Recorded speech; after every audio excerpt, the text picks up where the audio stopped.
Bismillahirrahmanirrahim. Assalamualaikum warahmatullahi wabarakatuh. Innal hamdalillah nahmaduhu wa nasta'inuhu wa nastaghfiruhu wa na'udzu billahi min syururi anfusina wa min sayyiati a'malina. May yahdihillahu fala mudhillalah wa may yudlilhu fala hadiyalah. Asyhadu an la ilaha illallah wahdahu la syarikalah taqriran bihi wa tauhidan. Wa asyhadu anna Muhammadan abduhu wa rasuluhu amma ba'du. Allahumma la sahla illa ma ja'altahu sahla wa anta taj'alul hazna idza syi'ta sahla. Allahumma inna nas'aluka hubbaka wa hubba man ahabbaka wa hubba amalin yuqarribuna ila hubbika bi rahmatika ya arhamar rahimin. Amin ya rabbal alamin. Alhamdulillahirabbil alamin. Sahabat-sahabat Life Movement dimanapun berada, Masya Allah, hari ini bahagia sekali kita akan mempelajari sama-sama untuk belajar mendekatkan diri kepada Allah Subhanahu wa Ta'ala dengan cara mencintai orang-orang yang mencintai Allah. Dengan cara mencintai orang-orang yang dicintai oleh Allah dan dengan cara mempelajari pelajaran tentang orang-orang yang mencintai Allah. Maka sebagai muqaddimah yang biasa saya sampaikan doanya itu kan, Allahumma inni as'aluka hubbak wa hubba man ahabbaka wa hubba amalin yuqarribuna ila hubbika. Ya Allah, anugerahkan kepada kami rasa cinta kepadamu dan anugerahkan kepada kami rasa cinta kepada orang-orang yang mencintaimu dan anugerahkan kepada kami amal-amalan yang membuat engkau jatuh cinta kepada kami. Salah satu bagaimana Allah jatuh cinta kepada kita, maka kita mempelajari tentang orang-orang yang dicintai oleh Allah dan orang-orang yang dicintai oleh Rasulullah dan orang-orang mencintai Allah dan Rasulnya. Saya sudah sampaikan di pertemuan yang lalu tentang Khulafaur Rasyidin, ada 4 sahabat Rasulullah SAW yang terkenal dengan Khulafaur Rasyidin, ada Abu Bakar As-Siddiq, Umar ibn Khattab, Utsman ibn Affan, Ali bin Abi Thalib radhiyallahu anhum jami'an. Ini sudah saya sampaikan, jadi hari ini tidak mempelajari lagi atau tidak mengulang lagi makna sahabat itu apa, bagaimana kemuliaan sahabat, tidak lagi karena sudah dipelajari di pertemuan yang lalu. Insya Allah sahabat-sahabat Life Movement yang belum mendengarnya bisa mencari ataupun bisa bertanya kepada Life Movement untuk mengawali daripada kisah sahabat yang pernah disampaikan, kalau tidak keliru mungkin di bulan Ramadan, ya wallahu alam. Saya lupa, ya. Namun insya Allah hari ini kita berlanjut, hanya tinggal 6 lagi. 6 lagi sahabat Rasulullah SAW yang akan kita bahas, yang langsung Rasulullah menyampaikan kalau nama-nama ini sudah dijadikan ahli sorga atau sudah dijamin untuk menjadi ahli sorga. Ada beberapa hadis saya sampaikan dulu di sini, ada hadis riwayat Tirmidzi dan ada 2 hadis cukup yang saya sampaikan nanti. Ya, di sini mengatakan qala Rasulullah SAW, Rasulullah bersabda dan mengatakan Abu Bakar fil jannah, Umar fil jannah, ya Utsman fil jannah, Ali fil jannah, wa Talha fil jannah, Zubair fil jannah. Ini nama-namanya ya. Wa Abdurrahman bin Auf fil jannah, wa Sa'ad fil jannah, wa Sa'id fil jannah, wa Abu Ubaidah bin Jarrah fil jannah. Rawi Tirmidzi. Jadi nama-nama yang disebutkan tadi ini ada nama-nama yang akan disebut dan dipelajari oleh kita. Iya. Hadis lain yang memang ada juga yang sangat terkenal juga. Hadis ini juga sangat luar biasa sekali. Suatu waktu ini disampaikan, diriwayatkan langsung oleh An Abdurrahman ibn Humaid ya, an abihi anna Sa'id ibn Zaid haddatsahu fi nafarin anna Rasul sallallahu alaihi wasallam qala. Ini Sa'id bin Zaid mengatakan, qala Rasul sallallahu alaihi wasallam asyaratun fil jannah, ada 10 yang dijamin untuk menjadi ahli jannah. Abu Bakar fil jannah, wa Umar fil jannah, wa Utsman fil jannah, wa Ali fil jannah, wa Zubair, wa Talha, wa Abdurrahman, wa Abu Ubaidah, wa Sa'ad bin Waqqas. Terus dihitung ya, baru 9 yang disebut tadi, baru 9 namanya, baru 9 ya. Terus disebutkan para sahabat yang hadir bertanya mengatakan, karena yang meriwayatkan adalah Sa'id bin Zaid, lalu mengatakan, demi Allah ya Sa'id, saya baru menghitung 9. Satu lagi, siapa satu lagi? Demi Allah, katakan jujur pada kami. Demi Allah, katakan dengan jujur. Siapa? Kami bertanya satu lagi siapa? Maka Sa'id mengatakan kata-katanya, karena engkau telah bertanya kepadaku atas nama Allah Subhanahu wa Ta'ala dan aku pun menjawab atas nama Allah Subhanahu wa Ta'ala. Maksudnya apa? Demi Allah, aku akan mengatakan seperti engkau telah meminta kepadaku, ya. Maka aku akan sebutkan yang satu orang ideal namanya adalah Sa'id bin Zaid. Sa'id bin Zaid itulah dirinya. Ya. Maka subhanallah 10 nama sahabat yang luar biasa ini sangat terkenal. Makanya Usikum wa iyaya nafsi bitaqwallah. Kita akan mempelajari nama-nama sahabat tersebut. Hanya tinggal 6 yang akan kita pelajari. Hari ini, malam ini, insya Allah 1 jam ke depan, kita akan mempelajari seorang sahabat Rasul SAW. Namanya adalah Abdurrahman bin Auf. Iya, bismillah. Kita akan bermesraan dengan Abdurrahman bin Auf. Hari ini kita mungkin mempelajarinya, mendengarkannya, tapi kelak di akhirat kita akan berjumpa dengannya dan kita akan langsung bersalaman dengannya, kita akan ngobrol langsung bersamanya. Amin ya rabbal alamin. Kenapa? Yub'atsul mar'u ma'aman ahab. Manusia itu akan dibangkitkan kelak bersama orang yang dicintainya. Kita mencintai siapa? Itulah teman kita nanti. Maka saat kita mencintai ahlul jannah, saat kita mencintai Abdurrahman bin Auf, insya Allah semoga Allah ridha bangkitkan kita, bersamakan kita dengan Abdurrahman bin Auf. Subhanallah. Abdurrahman bin Auf kalau ditanya-tanya dengan mengatakan siapa ini Abdurrahman bin Auf? Kita lihat ya. Abdurrahman bin Auf, singkat untuk saya sampaikan nasabnya. Nasabnya kepada Zuhrah. Dari kilab Zuhrah ini kalau dikatakan, disampaikan para ulama dengan mengatakan Zuhrah ini kabilah daripada ibunya Rasul sallallahu alaihi wasallam, daripada Bani Zuhrah, Az-Zuhri disebutnya. Ya. Kalau dikatakan Abdurrahman bin Auf ini, ya marganya ya Quraisy pastinya. Marga daripada Abdurrahman bin Auf ini adalah Quraisy. Dan di zaman jahiliyah, Abdurrahman bin Auf namanya sering dikenal, namanya adalah Abdu Amr. Ataupun sering dikatakan Abdul Ka'bah namanya. Atau Abdul Harith. Ya. Nama-nama Abdurrahman bin Auf. Jadi sebelum Islam, di zaman jahiliyah, Abdurrahman bin Auf namanya sering dikatakan Abdul Ka'bah atau Abdul Amr atau dikatakan Abdul Harith. Iya. Bersama dengan Rasul sallallahu alaihi wasallam diganti oleh Rasulullah mengatakan Abdurrahman. Kenapa? Karena Rasul sallallahu alaihi wasallam ini kalau melihat nama yang tidak baik Rasulullah ganti. Tapi kalau namanya baik-baik saja, Rasulullah lanjutkan saja namanya. Iya, walaupun di masa jahiliyah. Seperti saat seorang ditanya oleh Rasul, siapa namamu? Saya adalah Abdul Khail. Abdul Khail itu ya, Khail itu kuda ya. Saya adalah budaknya kuda. Kenapa? Karena mungkin dia pengagum kuda ayahnya, maka namanya anaknya dikatakan Abdul Khail. Maka Rasul mengatakan, bukan Abdul Khail kamu, tapi Abdul Khair. Ya Abdul Khair. Jadi dari Khail ke Khair. Banyak sekali Rasulullah kalau mengganti nama itu dengan nama yang baik. Makanya tadinya Abdurrahman bin Auf ketika di zaman jahiliyah Abdul Ka'bah atau Abdul Amr atau Abdul Harith diganti oleh Rasul sallallahu alaihi wasallam menjadi Abdurrahman. Ya, itulah nama Rasul sallallahu alaihi wasallam, nama Abdurrahman ketika di zaman jahiliyahnya. Subhanallah. Seperti tadi, karena dia dari Bani Zuhrah atau dikatakan nasabnya kepada Bani Zuhrah, itu adalah salah satu kabilah Quraisy, dan ternyata ibunya Rasul sallallahu alaihi wasallam pun dari Bani Zuhrah. Iya, makanya dikatakan Az-Zuhri, iya. Jadi kalau lihat nasab Abdurrahman bin Auf, ke atasnya itu adalah masih dekat dengan ibunya Rasul sallallahu alaihi wasallam. Wallahu a'lam. Iya. Usikum wa iyaya nafsi bitaqwallah. Dikatakan lagi di sini, kalau dikatakan ibunya, maksud saya ibunya Abdurrahman bin Auf itu dekat dengan ibunya Rasul sallallahu alaihi wasallam, namun yang jelas ibunya Abdurrahman bin Auf sering dikenal dengan Asy-Syifa atau namanya Syifa. Saya lanjutkan.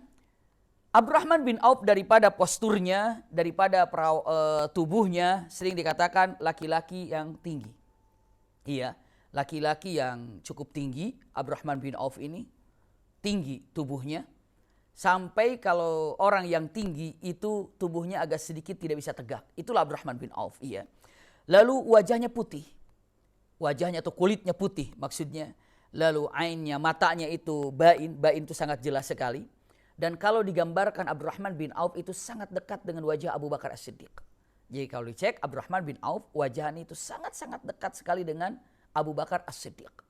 Jadi kalau dikatakan Abdurrahman bin Auf dengan Abu Bakar As-Siddiq sudah sangat dekat sekali daripada wajahnya. Bahkan kalau dicek wajah daripada Abdurrahman bin Auf, kalau setiap orang melihat wajah Abdurrahman bin Auf, maka orang akan mengatakan wajah ini adalah wajah yang ganteng. Iya. Bahkan kalau disuruh orang dikasih pena, para ulama mengatakan kalau dikasih pena seseorang atau dikasih kertas lalu disuruh tulis kekurangannya Abdurrahman bin Auf daripada wajahnya, daripada rambutnya, daripada matanya, daripada alisnya, daripada janggutnya, daripada kulitnya semuanya, daripada postur tubuhnya, tolong kekurangannya apa? Maka pasti tidak ada yang sanggup untuk menulis kekurangannya Abdurrahman bin Auf. Kenapa? Memang kalau dilihat daripada postur tubuhnya, Masya Allah, ganteng, ya wajahnya juga ganteng, tata cara bicaranya pun sangat baik sekali, dan ini adalah Abdurrahman bin Auf. Jadi secara postur tubuh saja termasuk orang yang tinggi. Bukan hanya termasuk orang tinggi, tapi wajahnya putih, kulitnya putih. Ya. Bukan hanya sekedar putih, tapi apa? Usikum wa iyaya nafsi bitaqwallah, ganteng. Termasuk laki-laki yang ganteng. Itulah Abdurrahman bin Auf. Ini untuk sekedar melihat daripada sifatnya daripada Abdurrahman bin Auf. Lanjutkan lagi. Abdurrahman bin Auf, Masya Allah, masuk Islam. Dan luar biasa. Masuk Islamnya Abdurrahman bin Auf, ini adalah ajakan daripada Abu Bakar As-Siddiq. Kalau dikatakan siapa yang mengajak Abdurrahman bin Auf masuk Islam? Jawabannya, yang mengajak Abdurrahman bin Auf masuk Islam ini adalah siapa? Abu Bakar As-Siddiq. Masya Allah. Jadi Abu Bakar As-Siddiq yang mengajak Abdurrahman bin Auf untuk masuk Islam. Kalau dicek Abdurrahman bin Auf dengan Rasulullah bedanya berapa lama ya? Perbedaannya 10 tahun. Jadi Rasulullah SAW lahir tahun gajah, Abdurrahman bin Auf 10 tahun setelah tahun gajah. Berarti Rasulullah dan Abdurrahman bin Auf perbedaannya diperkirakan 10 tahun. Wallahu a'lam. Iya. Dilanjutkan lagi. Ini baru kita melihat Islamnya Abdurrahman bin Auf dengan Abu Bakar As-Siddiq. Dan kita tahu Abdurrahman bin Auf ayahnya juga Muslim, ibunya juga Muslim, dan Allah berikan kemuliaan. Bahkan ada saudaranya daripada Abdurrahman bin Auf yang sangat terkenal. Tahu juga orang-orang sangat mengetahui tentang kakaknya Abdurrahman bin Auf. Namanya yang pertama adalah Abdullah bin Auf, lalu Hamad bin Auf. Dua-duanya ini masuk Islam tapi tidak ikut hijrah. Tidak ikut ke Madinah. Dua-duanya abangnya ataupun saudaranya, kakaknya Abdurrahman bin Auf, tapi beda. Beda apa? Beda ayah. Beda ibu. Ya, beda ibu. Itu tinggal di kota Mekah. Bahkan yang namanya Hamad bin Auf ini 60 tahun hidup di zaman jahiliyah dan 60 tahun di masa Islam. Berarti 120 tahun usianya. Ini siapa abangnya Abdurrahman bin Auf. Saat hijrah, tidak hijrah. Dia tetap di Mekah. Ini hanya untuk mengetahui tentang keadaan Abdurrahman bin Auf. Iya. Dilanjutkan yang ingin saya sampaikan. Masya Allah. Beberapa hal ini sebagai muqaddimahnya tentang keadaan Abdurrahman bin Auf. Mulai sekarang kita lihat Abdurrahman bin Auf dari apa yang didapatkannya tentang setelah melakukan keimanan, keislamannya. Masya Allah, Abdurrahman bin Auf ini 2 kali hijrah. Yang pertama kali hijrah ke Habasyah. Lalu yang kedua hijrah ke kota Madinah Al-Munawwarah. Ini Abdurrahman bin Auf. Jadi pertama kali hijrah ke Habasyah. Lalu setelah itu hijrah ke kota Madinah Al-Munawwarah. Inilah Abdurrahman bin Auf. Akhirnya berangkatlah kemana? Ke yang namanya ke Habasyah. Iya. Dari Habasyah lalu berangkat ke Madinah Al-Munawwarah. Punten, suaranya bagaimana? Terdengar? Saya takut barusan saya baca suaranya putus-putus. Cek. Lancar suara, nggak ada masalah? Lancar masih Bi. Iya, tadi ada yang suara lancar.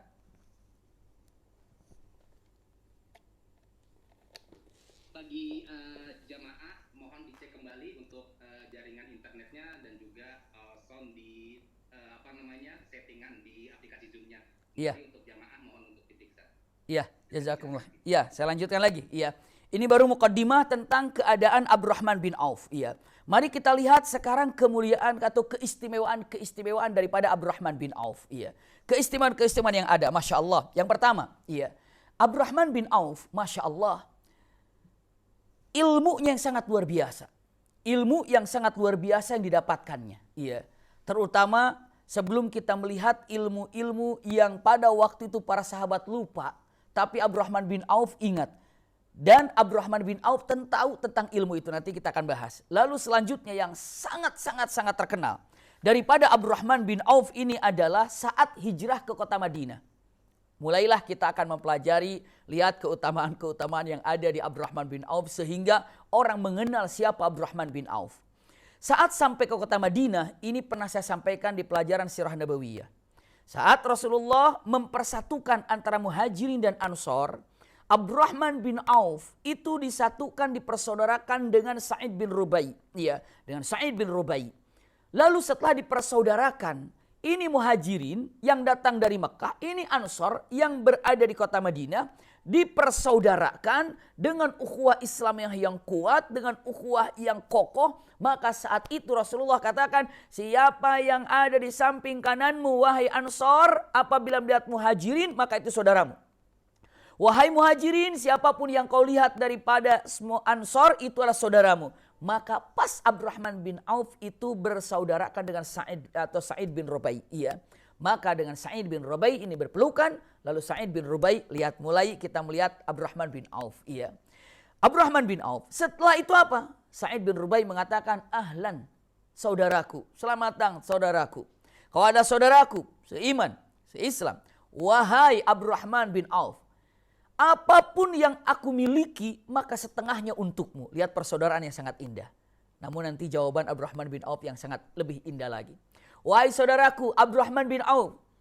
Kullu syai'in li walaka nisfuh. Apapun yang aku miliki, semuanya setengahnya untukmu.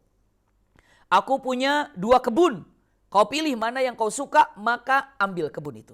Masya Allah, setengahnya. Bagi 2. Aku punya toko. Mana yang kau suka, aku punya toko 2. Kau pilih mana yang kau suka, ambil setengahnya. Masya Allah. Itu kata-kata yang luar biasa. Bahkan sampai tingkatannya dengan mana aku punya rumah. Rumahku ada 2. Silakan kau pilih mana yang kau suka, aku akan kasih. Bahkan tingkat yang lebih dahsyat lagi, punten. Aku punya 2 istri. Mana yang kau suka, maka aku akan ceraikan dan silakan kau nikahi. Masya Allah. Bayangkan. Ini hal yang sangat-sangat luar biasa. Lalu apa yang disampaikan oleh Abdurrahman bin Auf? Jawabannya mengatakan, barakallahu laka wa ahlika wa amwalika. Semoga Allah memberikan keberkahan untukmu, hartamu dan keluargamu. Masya Allah. Lalu mengatakan, yang pertama pertanyaannya apa? Pertanyaan yang pertama, ahuna fihi atau afi suq? Apakah di sini ada pasar? Dijawab, di sini ada pasar Banu Qainuqa.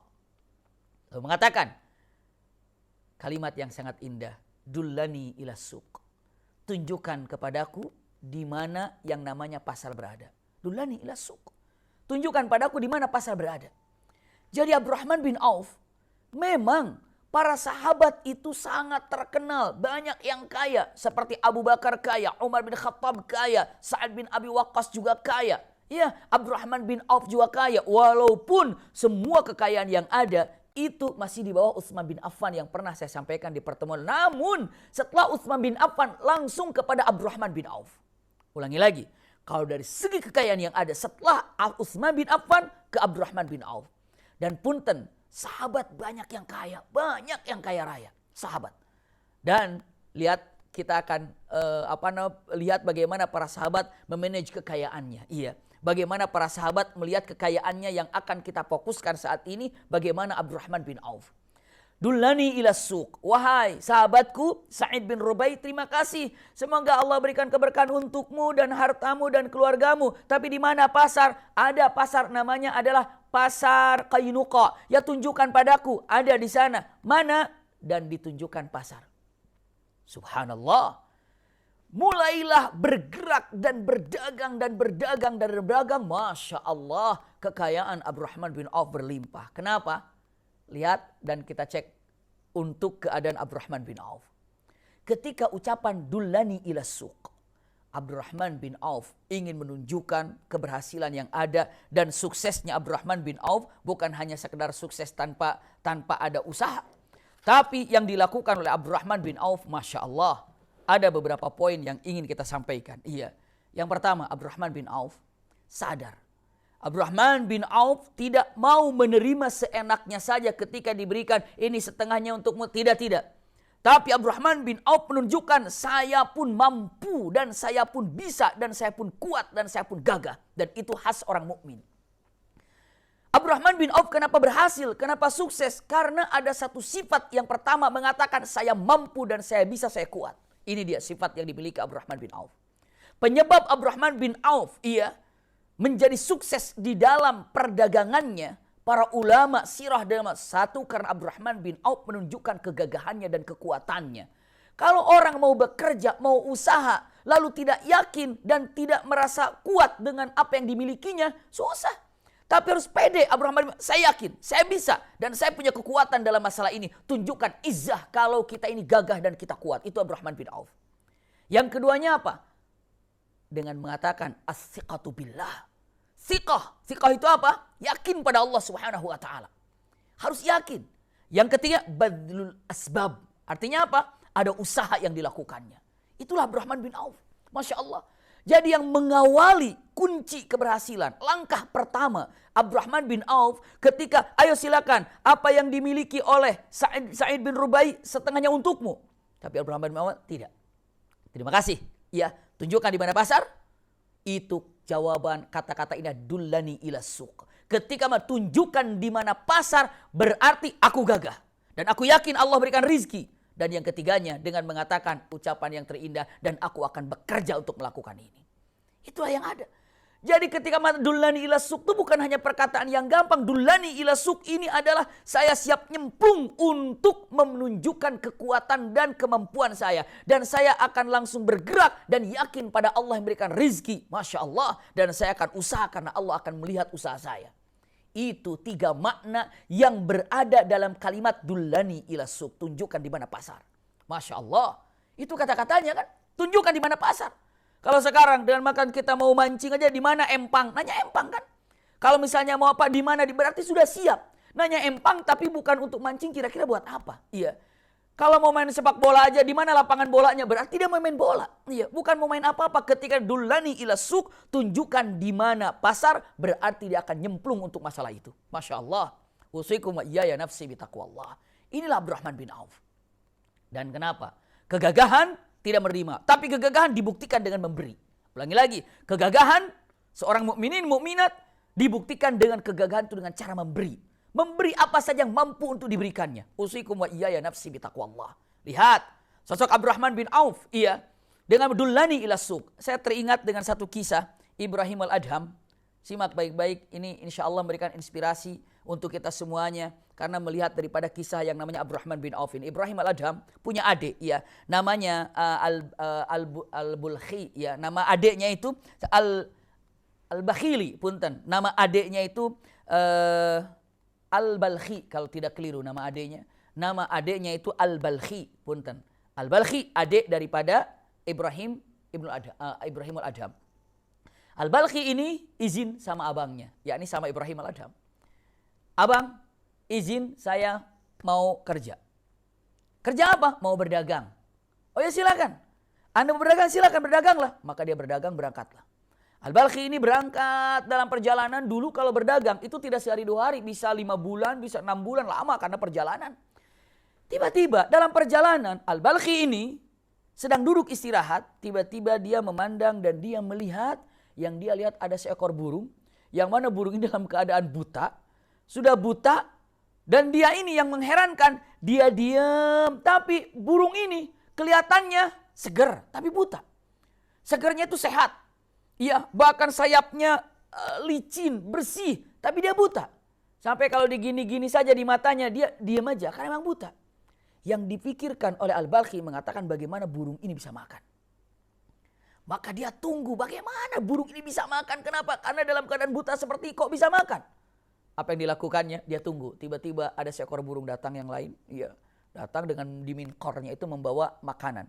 Begitu tiba dan makan itu langsung disampaikan kepada siapa? Al-Balkhi. Punten, dilihat oleh Al-Balkhi ini dengan matan burung ini memberi makanan kepada yang buta tadi.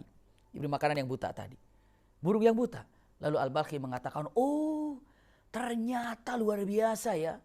Burung yang buta saja Allah kasih rizki dengan cara Allah titipkan rizkinya melalui burung yang sehat sehingga dapat memberikan makanan kepada burung yang buta.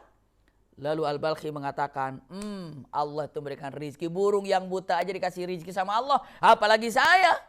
Apalagi saya. Yang saya mau ibadah, saya mau sholat. Buat apa juga saya jauh-jauh cari rizki. Ya udah saya balik lagi. Balik lagi dia. Balik lagi kampung halamannya. Pas sholat subuh, Ibrahim al-Adham melihat. Loh, saudaraku. Katanya kamu udah pamit mau berangkat berdagang. Kenapa di sini? Apa kata saudaranya mengatakan, Al-Balkhi mengatakan, abang, saudaraku, Tadinya iya saya sudah berangkat. Bahkan sudah 4 hari saya berangkat meninggalkan kampung halaman ini. Terus kenapa balik lagi? Saya melihat seekor burung yang buta. Dan saya bingung kenapa dia bisa makan. Ternyata abang tahu ada seekor burung yang memberi makanan menyuapinya. Dan saya dalam hati mengatakan betapa dahsyatnya Allah ketika ingin memberikan rizki. Yang buta saja Allah bisa memberikan rizki melalui burung yang lainnya. Dan saya berpikir, buat apa saya jauh-jauh pergi kalau memang rizkinya sudah ada dan Allah sudah berikan rizkinya. Burung saja dikasih rizki, saya pun pasti dikasih rizki. Subhanallah. Apa?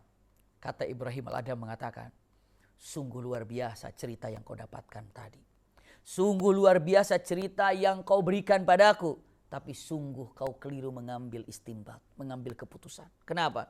Karena kenapa engkau berpikir ingin menjadi burung yang buta? Kenapa engkau tidak berpikir dengan mata saya ingin menjadi burung yang memberi makanan kepada yang burung buta tadi? Kenapa engkau berpikir mengatakan, oh udah saya cukup jadi burung buta aja yang dapat memberi mendapatkan makanan dari burung-burung yang sehat, dari burung-burung yang kokoh, yang kuat? Kenapa Anda berpikir ke situ? Kenapa Anda tidak berpikir dengan mengatakan, oh ada burung yang buta diberikan rizki, Allah dahsyat ya ketika memberikan rizkinya melalui burung yang sehat dan memberi makanannya. Kenapa tidak berpikir, kalau begitu saya harus menjadi burung yang sehat yang dapat memberikan kepada burung yang buta tadi. Anda salah untuk mengambil keputusan. Anda salah untuk mengambil mana yang baiknya dalam kisah ini. Itulah yang ada. Ya. Maka sekarang tinggal cek saja. Abdurrahman bin Auf mengatakan dullani ila suq, artinya kalau melihat daripada kisah yang disampaikan oleh Ibrahim Al-Adham ini seakan-akan mengatakan jadilah burung yang kuat, yang kokoh, yang dapat memberikan makanan kepada burung yang buta. Ini dia. Makanya dengan dullani ila suq, tunjukkan di mana pasar berada. Kenapa? Ingin bekerja. Inilah Abdurrahman bin Auf. Iya. Maka yang terlihat Abdurrahman bin Auf kenapa sangat terkenal dengan kekayaannya, dengan kedahsyatannya, hartanya. Kenapa? Karena semua orang kota Madinah tahu Abdurrahman bin Auf punten bergerak, berjalan ataupun yang namanya bekerja itu dari nol dan sangat tahu. Sangat tahu menolak pemberian daripada punten yang namanya Sa'id bin Rubai. Bukan menolak karena apa-apa. Karena ingin menunjukkan izzahnya, kekuatannya. Ini yang terjadi kepada Abdurrahman bin Auf. Masya Allah. Ini yang terjadi. Masya Allah. Dilanjutkan lagi. Lan Abdurrahman bin Auf, ya Rabb, ini untuk diketahui oleh kita semuanya. Yang terjadi kepada Abdurrahman bin Auf bukan hanya sekedar itu. Tapi Abdurrahman bin Auf, Masya Allah. Lama dan lama, akhirnya mulailah Abdurrahman bin Auf punya harta. Karena setelah berdagang itu ada hartanya. Tahu apa yang dilakukan oleh Abdurrahman bin Auf? Masya Allah, iya. Abdurrahman bin Auf setelah ada hartanya, Abdurrahman bin Auf di samping berinfak dengan harta yang dimilikinya, Abdurrahman bin Auf tahu. Ini kecerdasan Abdurrahman bin Auf. Beliau dengan mengatakan, setelah aku punya harta, maka ingin menyempurnakan ibadah yang harus dimilikinya. Maka apa yang dilakukan, ibadah yang pertama kali dilakukan oleh Abdurrahman bin Auf? Menikah. Menikah Abdurrahman bin Auf. Masya Allah. Menikah. Setelah dia mendapatkan harta dan bisa menghasilkan apa yang dilakukannya, ingin menyempurnakan ibadahnya dengan cara apa? Dengan cara menikah.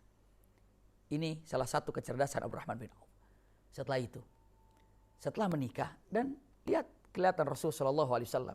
Ini ada satu kisah yang sangat luar biasa. Jadi yang namanya parfum dengan laki-laki dan perempuan bedanya, ini untuk singkat saya sampaikan. Kalau laki-laki ini sangat tercium wanginya. Jadi wanginya itu tercium untuk parfum laki-laki. Tapi warnanya tidak nampak. Itu parfum laki-laki. Tapi kalau parfum perempuan, warnanya itu nampak. Tapi wanginya tidak terlalu tercium seperti wanginya parfum laki-laki. Seperti itu. Bedanya begitu. Iya. Makanya kalau parfum wanita di zaman dulu itu dicampur dengan minyak za'faran. Atau za'faran, minyak za'faran dikasih dengan wangi-wangiannya. Setelah itu disimpan demikian. Ya. Setelah itu baru diapakan? Dipakai.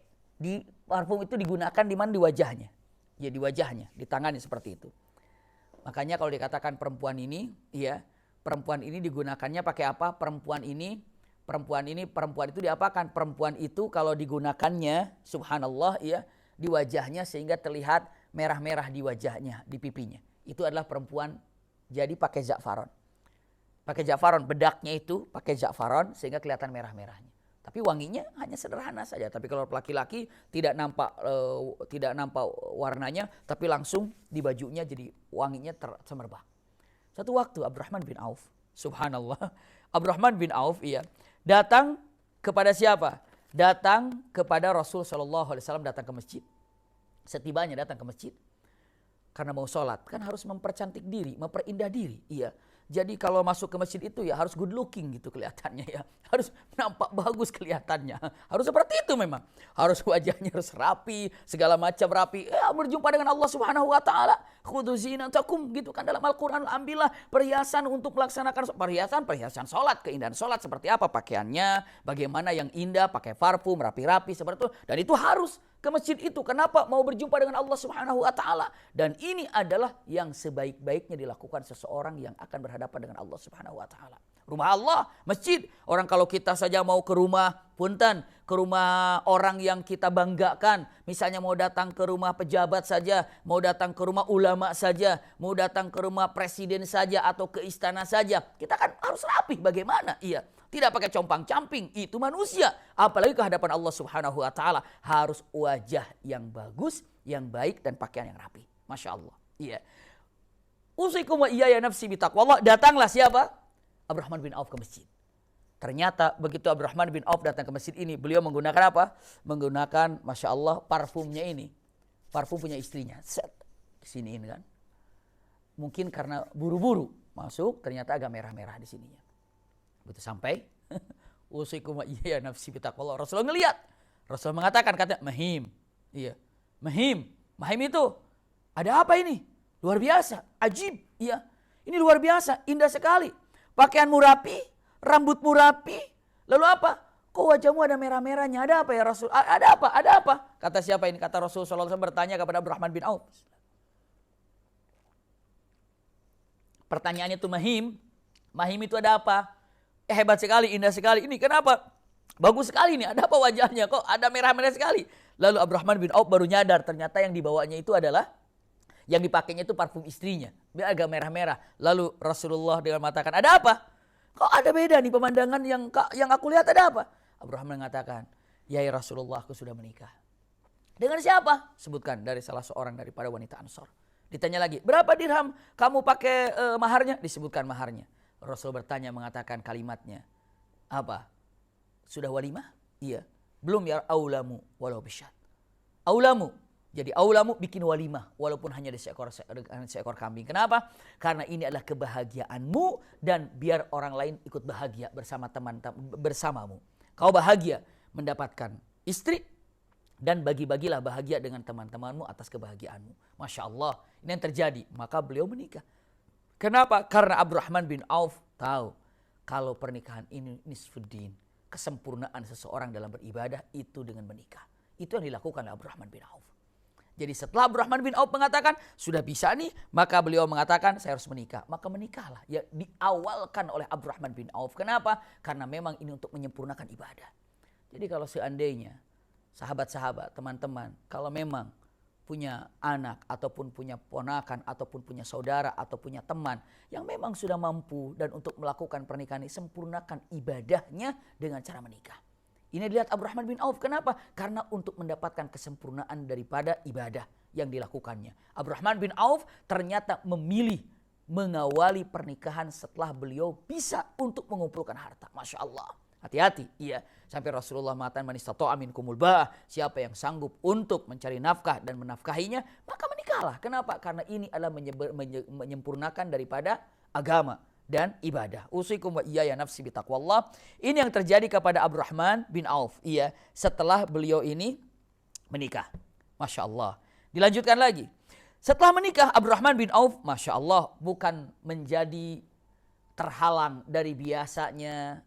Tapi apa? Justru menjadi lebih dahsyat lagi infaknya. Lebih dahsyat lagi sedekahnya. Sampai sangat terngiang-ngiang oleh Abdurrahman bin Auf, bahkan kita dengan matan mana qasamalu min sadaqah. Ini janji daripada Rasulullah SAW dan pastinya adalah wa ma yantiqu anil hawa in huwa illa wahyu yuha. Dengan mengatakan kalimat yang sangat indah, mana qasamalun min sadaqah, tidak akan pernah harta ini berkurang karena sedekah. Tidak akan pernah berkurang harta ini, iya, karena sedekah. Justru karena sedekah itu harta ini akan terus, Masya Allah. Terus apa? Terus bertambah dan bertambah. Tidak akan pernah berkurang harta ini karena sedekah. Bahkan punten usikum wa iyaya nafsi bitaqwallah, yang membuat Abdurrahman bin Auf, menjadi kepikiran karena hartanya. Sampai tidak bisa nyenyak tidur karena ini bagaimana harta ini selalu datang, selalu berkah, selalu ada. Makanya terus dikeluarkan.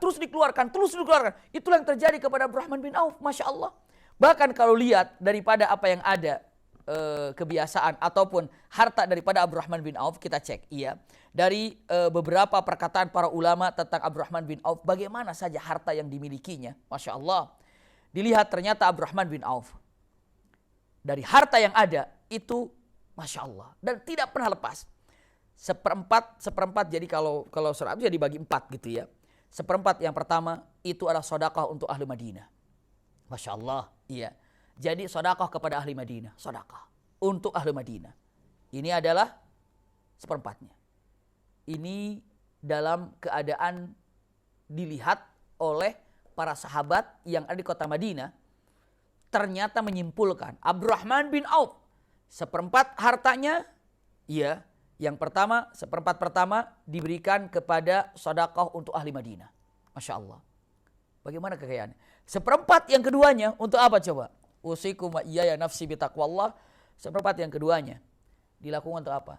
Apabila ada orang yang sedang bertengkar, ada yang berbeda pendapat tentang masalah harta, maka Abdurrahman bin Auf yang akan menyelesaikannya. Misalnya, ada ribut antara A dan B. Kata A, kamu pinjam uang sama saya. Enggak, saya nggak minjem uang sama kamu. Enggak, ingatku, kamu tuh minjem uang sama saya sekian. Enggak, saya nggak minjem. Datang Abdurrahman, ada apa? Ini katanya saya minjem uang sama dia, padahal saya nggak pernah minjem. Lalu Abdurrahman bin Auf mengatakan, memang kenapa? Iya, dia minjem uang sama saya, tapi dia nggak ngaku. Berapa sih? Sekian. Ya udah, akur, aman. Ayo salaman, udah selesai. Nih saya bayarin. Masya Allah. Jadi seperempat ini dikhususkan oleh Abdurrahman bin Auf, siapapun yang bersengketa di dalam masalah harta, itu Abdurrahman bin Auf menutupinya. Mana ada kayak begitu coba? Abdurrahman, apakah kamu tidak tahu kalau dia itu dusta atau segala macam? Hanya, ya Allah, saya hanya ingin menghilangkan daripada pertikaian di antara dua ini. Dia dusta, yaitu Allah yang tahu. Yang penting harta saya bagaimana caranya habis di jalan Allah dan untuk membereskan orang-orang yang sedang bertikai. Kalau memang ini pertikaian karena harta, ya saya selesaikan aja. Memang harta saya juga datang dari Allah, maka akan gunakan sebaik-baiknya. Masya Allah, ada orang kayak gitu kira-kira? Susah dan gak ada. Itu Abdurrahman bin Auf.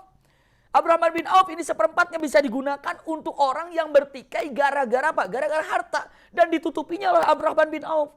Takut bohong? Enggak, kenapa? Saya percaya aja kalau dia bohong, itu urusan dia dan Allah. Yang penting harta saya bisa mendamaikan di antara mereka, selesai. Karena perdamaian itu luar biasa. Ini seperempat dilakukan oleh Abdurrahman bin Auf. Masya Allah. Iya. Apalagi yang dilakukan oleh Abdurrahman bin Auf. Seperempatnya lagi qardan hasan. Ini Masya Allah. Ini untuk apa? Seperempatnya lagi diberikan. Kepada siapa? Ini rutinnya seperti itu Abdurrahman bin Auf. Iya. Seperempatnya diberikan kepada siapa? Orang-orang yang mau bekerja, pinjam modal semuanya. Diserahkan. Ayo. Saya lagi keperluan ini untuk modal, kasih. Nah, itu dipinjamkan oleh Abdurrahman bin Auf. Dan seperempat lagi itu untuk keluarganya. Dan pastinya keluarganya pun Masya Allah berkecupuan dengan luar biasa. Itu Abdurrahman bin Auf. Jadi Abdurrahman bin Auf selalu dalam pemikiran ini bagaimana harta ini kok nggak habis-habis. Iya. Kok nggak habis-habis? Kenapa? Tapi dihabis-habiskannya Abdurrahman bin Auf tidak untuk foya-foya, beli itu, beli. Tidak. Tapi apa? Bagaimana cara sedekah untuk di jalan Allah. Di jalan Allah kenapa? Takut. Karena yang paling terakhir, yang paling berat nanti untuk menjadi ahli jannah itu adalah, kenapa? Orang kaya yang dihisab semua apa yang dimilikinya. Dari hartanya, apa yang dipunyai, apa yang dimilikinya, itu adalah yang terjadi. Usikum wa iyaya nafsi bitaqwallah. Satu waktu, Abdurrahman bin Auf sedang mau berbuka saum. Sedang ngumpul demikian. Tiba-tiba menjelang maghrib, makanan berlimpah di sana. Makanan berkumpul di situ. Masya Allah. Sampai Abdurrahman bin Auf dengan mengatakan, waduh ini makanan berlimpah iya. begitu menjelang azan, Allahu Akbar, Allahu Akbar, Abdurrahman bin Auf makan kurma satu, lalu dia menangis. Minum airnya, lalu dia menangis. Para sahabat mengatakan, "Wa ma yubkika ya Abdurrahman? Apa yang buat engkau menangis, wahai Abdurrahman?" Abdurrahman menjawab mengatakan, "Makanan begitu dahsyat seperti ini, makanan begitu banyak begini." Lalu beliau mengatakan, "Mus'ab bin Umair wafat di perang Uhud sampai tidak ada kain yang dapat menutupi wajahnya. Ditarik ke bawah, wajahnya terbuka, ditarik ke depan, subhanallah, di atas ke kepala, kakinya terbuka. Mus'ab bin Umair tidak ada kain yang dapat menutupinya secara sempurna. Padahal dia lebih baik daripada aku." Itu kata siapa? Abdurrahman bin Auf. Memuji Mus'ab bin Umair dan bukan tawadhu'nya Abdurrahman bin Auf. Hamzah, iya, dia lebih baik daripada aku. Dan saat dia wafat pun tidak ada kain yang dapat menutupinya secara sempurna. Padahal dia lebih baik daripada aku. Sementara saya sekarang makanan begitu berlimpah dan saya takut kenikmatan saya disegerakan di dunia dan di akhirat saya tidak mendapatkan apa-apa. Maaf, saya tidak bisa memakan makanan yang berlimpah seperti ini. Cukup saya dengan kurma dan air putih. Lalu dia pergi meninggalkan punten jamuan tersebut sambil menangis. Bagaimana sosok Abdurrahman bin Auf ini? Dahsyat. Itulah terpikir ini hartanya bagaimana, sampai kebingungan di bagaimana harta yang dimilikinya. Kekayaannya luar biasa dan luar biasa dan luar biasa. Itulah Abdurrahman bin Auf. Untuk kita ketahui dan untuk kita simak, seperti itulah yang namanya Abdurrahman bin Auf. Masya Allah. Iya. Dilanjutkan lagi tentang keindahan dan apalagi yang kita tahu tentang Abdurrahman bin Auf untuk kita ketahui. Iya. Dari kekayaannya ternyata Abdurrahman bin Auf sangat berlimpah. Luar biasa. Dan sedekahnya tidak pernah berhenti. Terus berjalan. Makanya Rasulullah mengatakan kata-katanya nikmal mal. Ya, dikatakan punten kata-kata nikmal malus soleh li rajulin soleh. Iya. Sebaik-baik harta yang baik itu adalah yang dimiliki oleh laki-laki yang baik. Ataupun laki-laki yang soleh. Seperti itu. Tidak akan pernah habis-habis. Mana qasomalu min sadaqah. Ini dipraktekkan oleh Abdurrahman bin Auf. Selalu dilakukannya demikian. Usikum wa iyaya nafsi bitaqwallah. Selanjutnya, tadi sudah disampaikan Abdurrahman bin Auf itu menunjukkan izzah, kekuatan ataupun kegagahan diri sendiri. Kalau dirinya adalah gagah, tidak menerima ataupun bukan tangan di bawah. Selanjutnya, punten, thiqah, yakin pada Allah Subhanahu wa taala. Yang ketiganya, dia ini adalah usaha radhiyallahu anhu, tanpa diam dan tanpa ketika dikasih diam saja, tidak, tapi dia senang usaha. Maka itulah terjadi kepada Abdurrahman bin Auf. Iya. Dilanjutkan lagi. Abdurrahman bin Auf, usikum wa iyaya nafsi bitaqwallah. Ini lihat daripada kekayaan yang ada. Iya. Ketika perang Tabuk, Abdurrahman bin Auf, Masya Allah, itu setelah Utsman bin Affan, siapa lagi yang paling banyak memberikan bantuan kepada Rasulullah? Tidak lain kecuali siapa? Utsman bin Affan, Abdurrahman bin Auf. Pokoknya kalau dicek Utsman bin Affan ya Abdurrahman bin Auf. Utsman bin Affan, Abdurrahman bin Auf. Seperti itu. Dan tapi kalau Abdurrahman bin Auf, orang-orang Madinah tahu bagaimana di awalnya. Sampai Rasulullah SAW, ulau biyadihi turab, dalam riwayat lain, lau ba'at turab larabih. Kalau seandainya Abdurrahman bin Auf ini jualan pasir di padang pasir, maka dia akan mendapatkan untung, tetap saja untung. Kenapa? Karena tangannya itu Masya Allah memberikan keberkahan. Kenapa tangan berkah? Karena sering memberi. Tangan ini, harta ini akan selalu berkah, menjadi tambah banyak karena saking sering memberi. Orang yang sering memberi, maka sering mendapatkan keberkahannya. Usikum wa iyaya nafsi bitaqwallah. Iya. Coba beri kepada orang, maka Anda akan mendapatkan dari Allah Subhanahu wa taala. Maka dengan mengatakan, bahagiakan makhluk siapapun di depan Anda, di sekeliling Anda, maka Allah yang akan membahagiakan kita. Maka ada kata-kata gini, berbuat baiklah kepada siapapun, maka Allah akan memberikan kebaikan kepada kita dari manapun. Terserah Allah, karena semua junudullah. Iya, usikum wa iyaya nafsi bitaqwallah. Ketika perang Tabuk, sebelum saya sampaikan lebih lanjut lagi, kita tahu kalau perang Tabuk ini dalam keadaan musim yang sangat paceklik karena belum panen. Saat harus panen, pasukan harus berangkat. Ini mungkin ayahanda bunda, teman-teman daripada live semuanya sudah tahu tentang masalah perang Tabuk. Jadi panen belum mulai atau sebentar lagi panen, lagi musim panen, tapi perang harus terjadi. Maka para sahabat berangkatlah untuk ke Tabuk. Sementara panen ditinggalkan. Masya Allah. Ini pun ujian yang sangat berat para sahabat. Abdurrahman bin Auf memberikan semua apa yang dilakukannya. Maka saat itu Rasulullah bertanya, ya Abdurrahman, luar biasa apa yang telah kau berikan. Wa madza abqaita li ahlika. Apa yang telah kau tinggalkan untuk keluargamu? Abdurrahman menjawab mengatakan, yang ditinggalkan oleh aku untuk keluargaku lebih banyak daripada yang telah aku infakkan ini. Masya Allah. Ini Abdurrahman bin Auf. Apa yang telah aku tinggalkan untuk keluargaku lebih banyak daripada apa yang telah aku infakkan ini. Berlipat ganda ya Rasulullah. Rasulullah bertanya, kalau boleh tahu, apa yang telah kau tinggalkan untuk keluargamu yang lebih banyak daripada yang telah kau infakkan di jalan Allah ini untuk perang Tabuk? Jawabannya adalah, yang lebih banyak yang aku tinggalkan untuk keluargaku adalah janji Allah dan Rasulnya, jannah. Masya Allah. Itu pikirannya itu, Abdurrahman bin Auf pikirannya itu jannah, jannah, jannah. Masya Allah.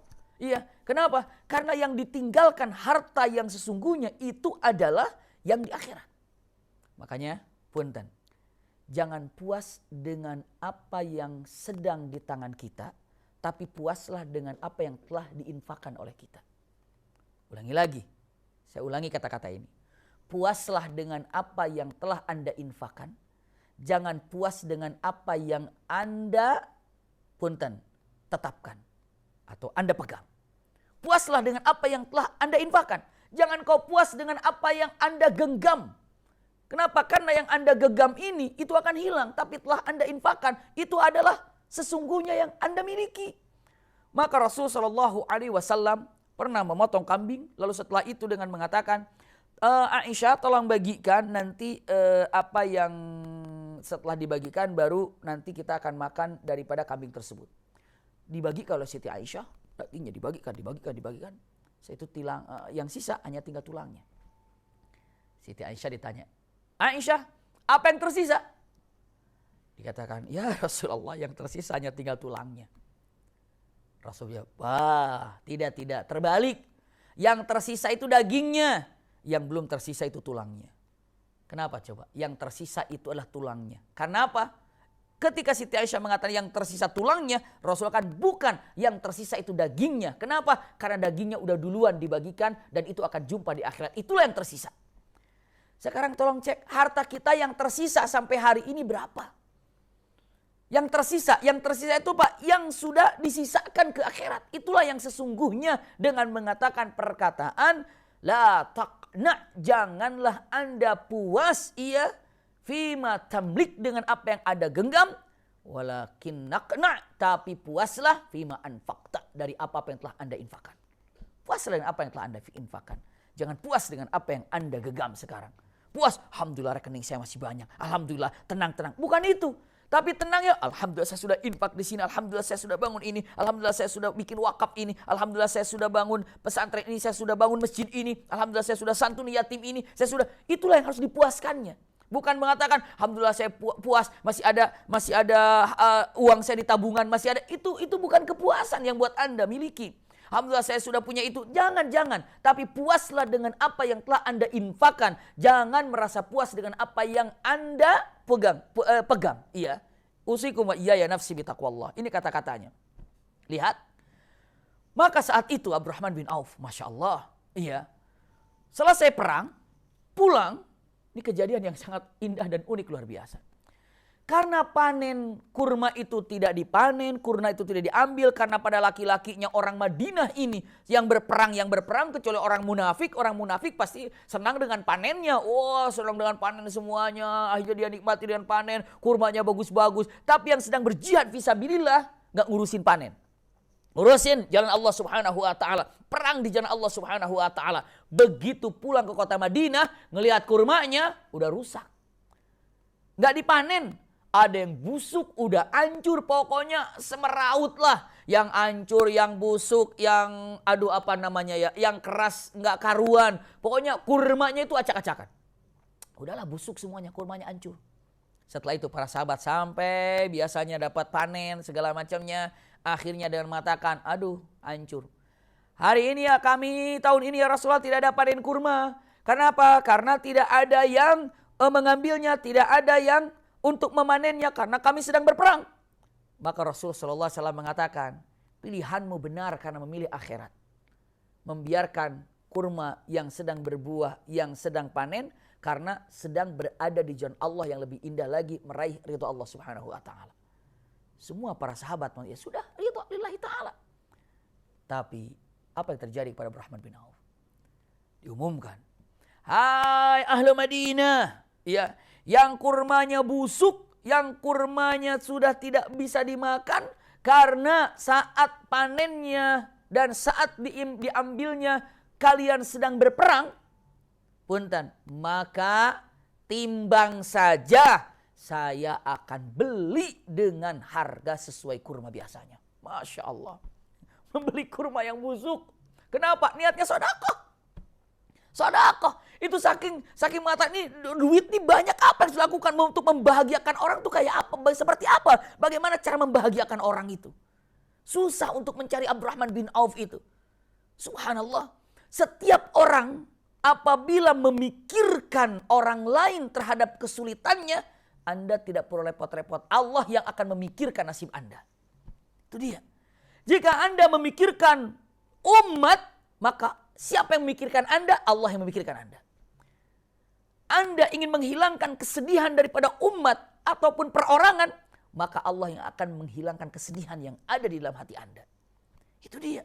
Ya Allah, saya ini susah banget nih, kesulitan saya belum selesai ini. Aduh, kesulitan saya gak pergi-pergi. Iya, pertanyaannya, Anda sudah berapa kali menghilangkan kesulitan yang ada di teman Anda?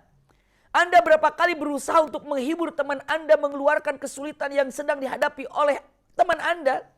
Maka, punten, kalimatnya, subhanallah, yang sudah sangat jelas sekali. Allah akan selalu berada dalam pertolongan kepada seorang hambanya apabila hamba ini masih selalu menolong kepada temannya atau hamba Allah yang lainnya. Maka al-abdu fi aunil abdi madamal abdu fi auni akhihi. Punten, kata-katanya iya. Kalimat yang sangat indah. Punten, usikum wa iyaya nafsi bitaqwallah, berarti ingat jangan sampai kita ini tidak bisa membahagiakan orang lain. Karena siapa yang akan membahagiakan kita? Allah. Jaminannya apabila kita sanggup membahagiakan orang lain. Saya lanjutkan. Lalu setelah itu kurma itu dibeli oleh Abdurrahman bin Auf. Dibeli semuanya, dibeli semuanya, dibeli semuanya, selesai, dibeli semuanya, diambil semuanya. Dikumpulkan di gudangnya Abdurrahman bin Auf. Semua orang pada sedang, Abdurrahman bin Auf akan membeli kurma busuk kita ini. Abdurrahman bin Auf akan membeli kurma busuk. Diambil semuanya, ditimbang, dibayar. Itu Abdurrahman bin Auf, Masya Allah, membeli kurma busuk. Kurma yang tidak mungkin untuk dimakan. Setelah itu dikumpulkan di gudang. Setelah di gudang, Abdurrahman bin Auf mengatakan lagi, hai sekarang ahli Madinah, sudah selesai, nggak ada lagi yang mau jual kurmanya? Tidak ada. Sudah selesai? Sudah. Abdurrahman bin Auf mengatakan, hai sekarang, siapa yang ingin minta mengambil kurma yang busuk itu silakan ambil. Silakan kalau mau ngambil buat makanan unta kah, buat apa, silakan ambil. Ayo silakan, saya sodakohkan lagi. Masya Allah, beli niat sodakoh. Setelah itu diambil, ayo sodakoh lagi. Sodakoh silakan mengambil. Orang Madinah mana ada yang mau? Orang-orang Madinah mengatakan, aduh unta saya juga gak mungkin makan kurma busuk seperti itu, gak mungkin. Abdurrahman bin Auf, sudah, simpan aja di gudang. Allahu Akbar. Lihat rizki ma Allah yang atur. Tiba-tiba di Yaman ada ta'un. Ta'un itu namanya kalau dikatakan sekarang ini wabah. Yang mana wabah ini tidak bisa sembuh kecuali dengan kurma busuk. Kurma busuk. Bahkan beberapa perkataan dengan mengatakan kalau kurma busuknya itu harus berasal dari kota Madinah. Dan susah di kota Madinah cari kurma busuk itu. Kenapa? Karena orang ahli di dalam mengolah kurma. Jadi kurma itu begitu ngambilnya seperti apa, orang Madinah itu ahli semuanya. Jadi kayaknya susah ya cari kurma busuk di kota Madinah. Kenapa? Madinah itu orang ahli di dalam masalah pengolahan kurma. Iya. Jadi kalau itu kurma itu busuk berarti tidak ahli dalam mengolahnya. Kenapa saat itu kurma busuk? Karena ditinggalkan saat itu berperang. Maka terjadilah kurma busuk di sana. Datang utusan dari Yaman dengan mengatakan kata-katanya, ya ahlal Madinah, kami dari Yaman sedang mendapatkan musibah bla bla bla segala macamnya. Terus bagaimana? Nah sekarang ini kami harus mendapatkan obat dan obat itu kurma busuk. Apakah di antara kalian punya kurma busuk? Semua orang kata Madinah, ada tuh Abdurrahman bin Auf yang punya, itu Abdurrahman bin Auf yang ada.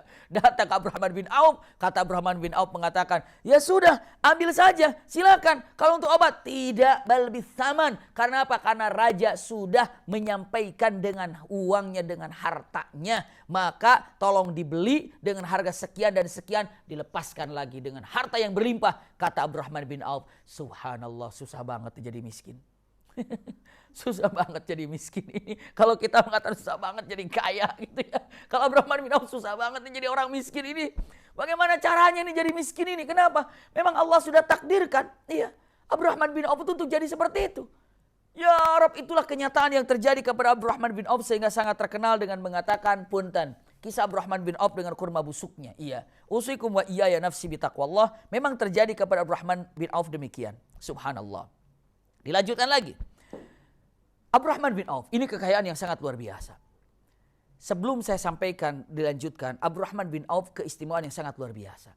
Ketika perang Tabuk, ketika saat perang Tabuk, Rasulullah SAW kalau dibilangnya Rasulullah ingin buang hajat. Seperti halnya disunnahkan kalau buang hajat tempat yang cukup jauh, apalagi di padang pasir. Ketika punten misalnya kita sedang di padang pasir nih, maka mau buang hajat. Pertama, jangan sampai orang lain melihat kita dan kita melihat orang lain. Berarti kita jauh. Ya, kalau sekarang kan ada tutupnya. Jadi kita orang nggak bisa ngelihat apa yang ada tertutup. Ya, rapat gitu. Tapi kalau lihat dari sunnahnya, kalau dalam keadaan seperti itu jauh, Anda tidak melihat orang-orang dan orang-orang tidak melihat Anda. Satu itu. Yang kedua, punten. Kalaupun tidak terlihat, ya bagaimana caranya agar tidak terdengar suara-suara yang tidak bagus untuk dikeluarkannya atau didengarkan gitu ya. Rapat ya. Makanya kalau dalam ruangan seperti itu. Rasulullah SAW jauh dan punten tidak nampak dan tidak terlihat. Usikum wa iyaya nafsi bitaqwallah. Dan saat itu adalah waktu subuh. Waktu subuh, iya. Ini Rasulullah ditunggu belum datang-datang. Rasulullah diantar oleh sahabatnya untuk datang, dan setelah itu Rasulullah jauh terlihat, Rasulullah datang dan Rasulullah berwudu. Ya, setelah Rasulullah berwudu dengan sahabat datang, ternyata karena menunggu Rasulullah lama, para sahabat akhirnya melihat takut habis waktu sholat subuh. Maka qomatlah. Ketika qomat diperintahkannya Abdurrahman bin Auf menjadi imam. Masya Allah. Usikum wa iyaya nafsi bitaqwallah. Keindahan yang sangat luar biasa Abdurrahman bin Auf imam. Allahu Akbar. Setelah Abdurrahman bin Auf imam, di belakangnya ternyata Rasulullah tiba setelah 1 rakaat.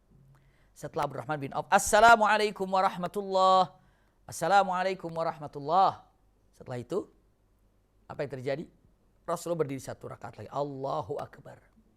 Semua para sahabat kaget. Rasulullah makmum. Waduh, Rasulullah makmum ini bagaimana? Rasulullah jadi makmum ini bagaimana? Seperti apa? Harus bagaimana nih? Wah, apa yang terjadi? Mungkin Rasulullah akan marah nanti.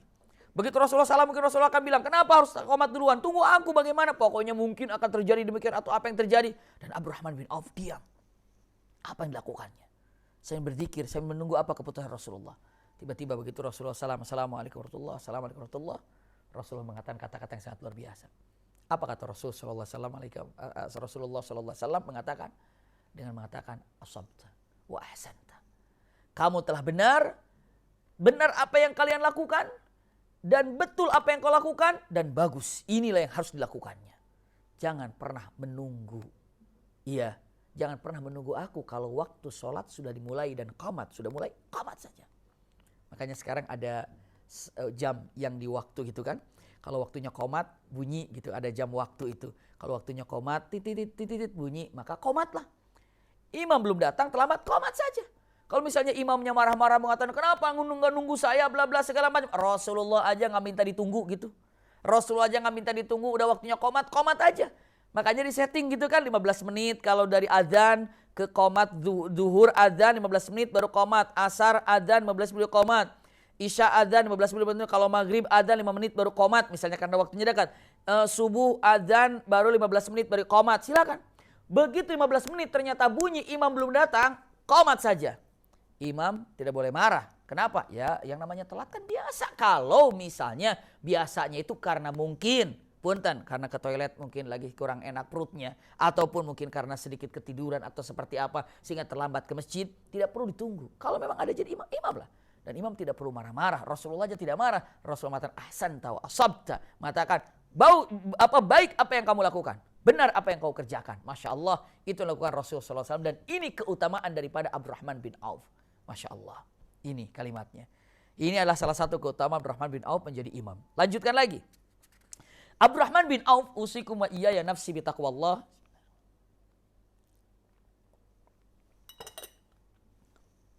Abdurrahman bin Auf, satu waktu, Masya Allah, datang kafilah 700 ekor unta. Berikut dengan isi-isinya di unta tersebut. Ada makanan, ada barang-barang datang dari Syam, datang 700 ekor unta milik Abdurrahman bin Auf. Sehingga saat di kota Madinah sedang duduk, sedang santai-santai para sahabat semuanya gitu ya. Tiba-tiba nampak debu yang naik ke atas dari jauh. Dari jauh tuh debu tuh naik ke atas, terus naik ke atas. Sampai para sahabat bilang, ini ada angin nih, ada angin nih, ada angin. Angin datang nih, angin debu nih datang ke kota Madinah, hati-hati. Sampai Siti Aisyah kaget karena suaranya pun bergemuruh. Kata Siti Aisyah, angin apa ini? Angin apa ini? Apa ada badai? Ada badai? Ada badai? Lalu para sahabat mengatakan, ya Ummah, wahai Bunda Aisyah, itu bukan angin, tapi itu untanya Abdurrahman bin Auf. Itu untanya Abdurrahman bin Auf, 700 ekor unta berserta dengan barang-barang yang dibawanya. Masya Allah. 700 ekor unta. Lalu yang disampaikan oleh siapa? Oleh Siti Aisyah dengan kata-katanya. Ini sangat terkenal baca apa yang disampaikan oleh Siti Aisyah. Barakallahu lahu fima a'ta, atau barakallahu lahu dia fima a'tahu fid dunya wala thawabul akhirati a'zam. Kata Siti Aisyah, barakallahu lahu fima a'tahu fid dunya. Semoga Allah memberikan keberkahan dari apa-apa yang diberikannya oleh Allah kepadanya di dunia. Lalu wa thawabul akhirati a'zam, tapi pahala di akhirat jauh lebih dahsyat dan lebih besar daripada kemuliaan yang Allah berikan kepadanya di dunia ini. Siti Aisyah mengatakan itu. Maka seorang budak yang mendengar kata-kata itu, dia datang kepada Abdurrahman bin Auf. Dan begitu kafilah sudah datang kota Madinah dibariskan, Abdurrahman bin Auf sudah bawa daftar pegangan. Mungkin akan ditanya, ini apa isinya, lagi di daftar gini. Tiba-tiba ada seorang budak datang. Mengatakan, ya Abdurrahman, salam dari Ummu Aisyah. Oh, Waalaikumsalam warahmatullahi wabarakatuh. Pesan apa? Siti Aisyah bilang, Ummuna Aisyah bilang apa? Jawaban, enggak. Siti Aisyah hanya mengatakan begitu mendengar suara gemuruh dan unta yang banyak ini milik Abdurrahman. Siti Aisyah mengatakan, barakallahu lahu fima a'tahu fid dunya wala thawabul akhirati a'zam. Lagi dicatat gini. Siti Ummuna Aisyah bilang begitu, iya. Tutup daftarnya. Dia datang ke Ummu Aisyah mengatakan, wahai Ummuna Aisyah, apa yang kau katakan tadi itu benar? Benar. Barakallahu lahu atau barakallahu laka fima a'taka fid dunya wala thawabul akhirati a'zam. Berkah apa yang telah Allah berikan kepadamu di dunia, namun apabila dikaitkan dengan akhirat, diserahkan untuk akhirat, maka pahalanya akan lebih besar lagi daripada apa yang didapatkan di dunia. Maka apa kata Abdurrahman bin Auf? Ya Ummuna Aisyah, ushiduki. Iya, ushiduki. Wahai Ummuna Aisyah, saksikan olehmu. Demi Allah, 700 ekor unta ini bersama dengan isi-isinya, semuanya aku wakafkan di jalan Allah. Aku serahkan di jalan Allah. Tuh, kalau orang sudah ke akhirat itu enggak ada berat-beratnya berbicara akhirat. Ayo akhirat, ayo akhirat, ayo akhirat. Masya Allah, ini kata-kata yang sangat luar biasa ya. Dengan mengatakan ushiduki ya Ummuna Aisyah, ya. Engkau menyaksikan wahai Ummu Aisyah, apa-apa yang aku miliki saat ini, 700 ekor unta dan isi-isinya semuanya aku serahkan di jalan Allah Subhanahu wa taala. Masya Allah, ini adalah keindahan daripada Abdurrahman bin Auf. Masya Allah, kata-kata yang sangat indah. Dilanjutkan lagi. Ya, kenapa? Karena seakan-akan Abdurrahman bin Auf ini, bukan seakan-akan, memang ketika menyerahkan, menginfak, Abdurrahman bin Auf itu tidak ada kebingungan dan tidak kesulitan. Kenapa? Allah yang menggantikannya, karena ini semua datang dari Allah Subhanahu wa Ta'ala. Kenapa? Biar beban akhiratnya yang dimiliki tidak berat. Kenapa? Semuanya sudah dilepaskan, karena di jalan Allah, di jalan Allah, berarti dia langsung lurus menuju punten jannahnya. Masya Allah, dengan hartanya. Ya Rabb, inilah Abdurrahman bin Auf, subhanallah. Iya. Usikum wa iyaya nafsi bitaqwallah. Saya sampaikan lagi. Abdurrahman bin Auf, Masya Allah. Karena Abdurrahman bin Auf itu, lihat istilahnya kalau berbicara tentang Abdurrahman bin Auf, harta yang begitu banyak itu gak mungkin datang begitu saja. Tapi apa? Keberkahan daripada dagangnya. Dan kenapa dagangnya berkah? Karena infaknya itu yang membuat dia keberkahan didapatkannya. Abdurrahman bin Auf, Masya Allah. Di masa-masa di zaman Utsman bin Affan, beliau ini melihat keluarga ahli Badar ada berapa yang masih hidup. Iya. Karena waktu perang Badar itu ada 313, iya kan? Dicek mana keluarga, mana ahli Badar yang ikut dalam perang Badar yang masih hidup. Didata oleh Abdurrahman bin Auf. Ada 100 orang. Ada 100 orang ahli Badar yang masih hidup di zaman itu. Lalu apa yang dilakukan oleh Abdurrahman bin Auf? Abdurrahman bin Auf memberikan hadiah. Apa? Per orangnya 400 dinar. 400 dinar. 400 dinar. Satu orang 400 dinar. 400 dinar. Masya Allah. Wallahu alam berapa satu dinarnya. Mungkin lebih daripada 4 gram emas dikatakannya. Berarti bayangin aja 400 kali 4 itu seperti apa. Iya. 4 gram lebih lah kalau dikatakannya. Usikum wa iyaya nafsi bitaqwallah. Ini yang terjadi. Abdurrahman bin Auf memberikan hadiah kepada orang-orang ahli Badar yang masih hidup. Satu orang 400 dinar, 400 dinar. Infaknya luar biasa. Kenapa? Karena yang namanya ahli Badar ini adalah orang yang mulia. Sampai Rasulullah mengatakan, if'alu ma syi'tum fa innallaha qad ghafarallahu lakum. Hai ahli Badar, kamu mengerjain apa saja boleh, silakan, karena dosamu telah diampuni oleh Allah. Kenapa? Kemuliaan yang tinggi ahli Badar ini. Dan Abdurrahman bin Auf membagikannya harta kepada ahli Badar. Subhanallah. Bisa dibayangkan bagaimana indahnya harta Abdurrahman bin Auf untuk kesana, untuk kemari. Inilah yang dikatakan Abdurrahman bin Auf. Masya Allah. Sampai punten. Ini sampaikan juga Abdurrahman bin Auf. Ini para boleh dibilang, kalau dibilang para pekerja-pekerjanya, karyawan-karyawannya. Begitu ya. Kata karyawannya bilang begini. Dengan mengatakan, siapapun yang belum mengenal Abdurrahman bin Auf, lalu datang mencari Abdurrahman bin Auf, dan Abdurrahman bin Auf sedang berkumpul bersama kita, pasti mereka tidak akan pernah menemukan yang namanya Abdurrahman bin Auf itu yang mana. Kenapa? Karena pakaian yang dia pakai dengan pakaian yang aku pakai sama. Pakaian yang dia pakai dengan pakaian yang kita pakai, para pekerjanya, itu sama. Bahkan subhanallah, itulah Abdurrahman bin Auf. Abdurrahman bin Auf. Bahkan Abdurrahman bin Auf pernah membebaskan dalam sehari 30 budak. Masya Allah. Dalam beberapa hari setiap Jumat bebaskan budak. Setiap Jumat bebaskan budak. Bahkan ada satu tempat yang dilakukan pada suatu hari Abdurrahman bin Auf membebaskan 30 orang budak dalam sehari. Dikatakan kalimatnya falak tahamal aqabah. Iya. Dengan fakku raqabah. Masya Allah, membebaskan budak atau hamba sahaya. Itu Abdurrahman bin Auf pernah dalam satu hari 30 budak dibebaskan oleh Abdurrahman bin Auf. Jadi hartanya itu subhanallah lancar, ayo subhanallah. Lalu dengan mengatakan kata-katanya, jangan pernah mengatakan usikum wa iyaya nafsi, mengatakan kata-katanya dengan mengatakan, oh Abdurrahman itu orang zuhud. Sangat luar biasa, nanti kita di ujungnya zuhudnya seperti apa yang disampaikan para ulama, melihat daripada kutipan tentang Abdurrahman bin Auf ini seperti apa. Subhanallah. Namanya jelas para pekerjanya dengan mengatakan Abdurrahman bin Auf, jika ada orang mencari Abdurrahman bin Auf dan orang itu belum pernah mengetahui dan belum pernah kenal terhadap Abdurrahman bin Auf, dan Abdurrahman bin Auf sedang berkumpul bersama kita, maka yakinkan mereka tidak akan pernah menemukan Abdurrahman bin Auf. Karena pakaian dia dengan pakaian kami sama, duduk dia dengan duduk kami sama. Subhanallah, semuanya sama. Maka bentuk tawadhu'nya Rasulullah punten-punten nempel kepada Abdurrahman bin Auf. Siapa yang mengajarkan Abdurrahman demikian? Ya Rasulullah.